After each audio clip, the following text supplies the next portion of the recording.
It's a mirror image. He simply saw what his Father did, and he's done it down here. But he's done it in the material, physical world. Yes. Because you and I are a part of it. Yeah.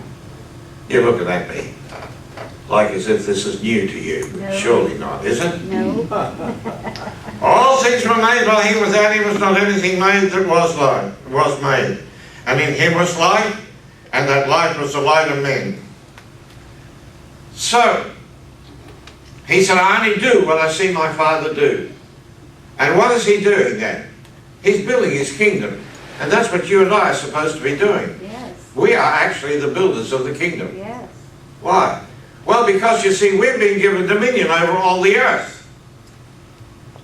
And that's why he said, if two of you, just two of you, could agree together Yes. on any issue Yes. that is according to my will, he said, I'll be right there. Yes, sir. I'll help you. I'll make sure it's done. Isn't that amazing? Yes. If two of you shall agree. Of course, that's pretty hard sometimes, isn't it? To get an agreement between two people. You can get good agreement with yourself, but when you have somebody else, sometimes that's difficult. But you see, God is doing something on this earth. Jesus Christ, or Christ is doing something on this earth. He's building a kingdom. And you and I are the kingdom builders. That's what we're supposed to be. We are kings and priests. Yes. Kings and priests. Yes. Unto our God. And we reign on this earth. Yeah. So, then we begin to understand that Jesus Christ, he did the Father's will. So what were the issues about doing what he did? I'm in the Father is in me. I only say what I hear my Father say. I only do what I see my Father do. And what was the last thing? This is the most important. They only speak. Because this is the one thing that I had to learn more than the others probably. Because you see, I've been through the charismatic renewal. I've been involved with Pentecostal people. And you know what they say? You shall lay hands on the sick and they shall recover. And I used to say to those men, you don't really believe that. And they looked at me, what's wrong with you? I said, you don't really believe that you can lay hands on anybody and they will recover. We do. It's in the book. If it's in the book, God said it, that settles it. I said, but you don't really believe that. They said, we do. What's wrong with you? I said, get in my vehicle. I'm going to take you up to the hospital. We're going to start in this ward. We're going to empty this place. Come on. I just want you to lay hands on everybody. Let's get them all out of here. They said, you're crazy. I said, yeah, I'm crazy. You see, I was always a very practical person. I started in engineering, and you know, you've got to be pretty practical in that, but back in the days when I started engineering, they changed the goalposts and I didn't complete that course. They changed it. They said, you can't do engineering anymore. We don't even have that as a subject. Now you've got to do machining or you've got to do fitting.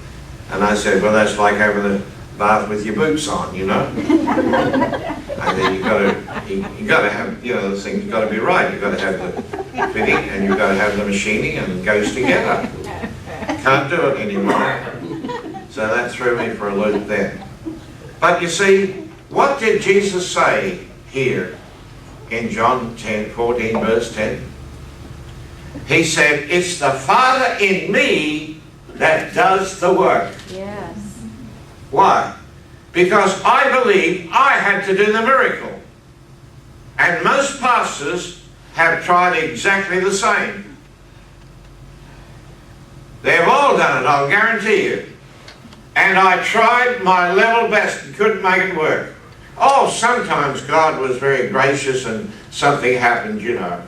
I mean, every Sunday morning there'd be a line of people would come out, and my children all sat in the front seat because they wanted to see what was going to happen out here. Because they knew it all happened at the front, see?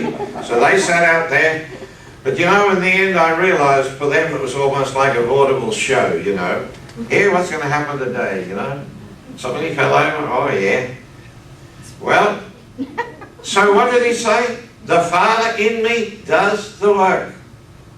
I want to tell you, if you don't learn anything else today, I want you to learn this one.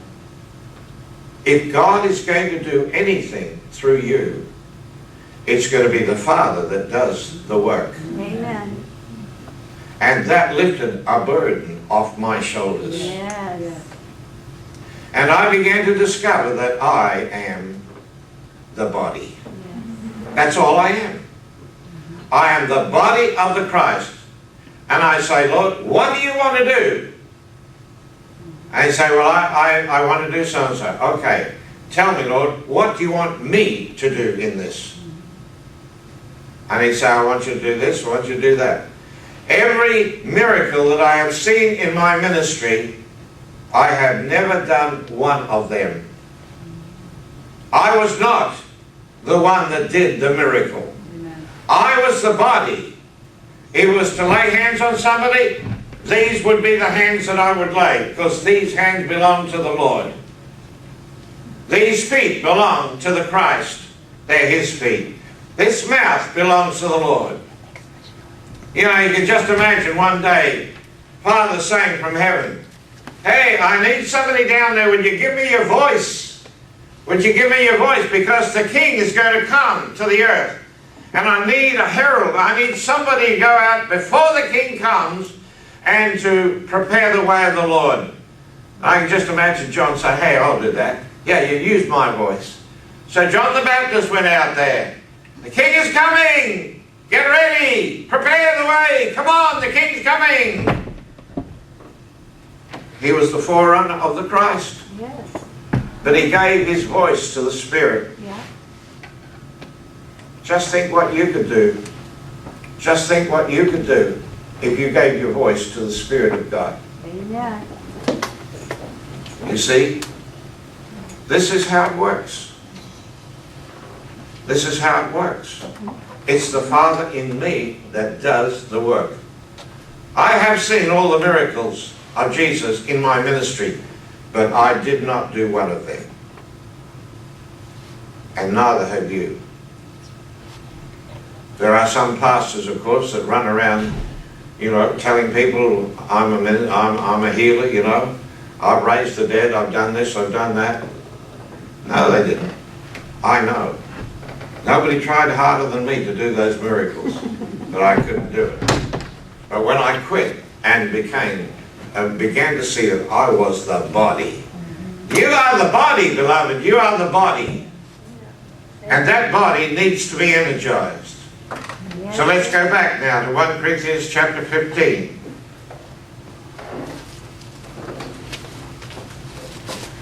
With what body does this new life come with? What kind of a body is it? First of all, when Jesus Christ died on that cross, He did not die as the Son of God. Secondly, He did not die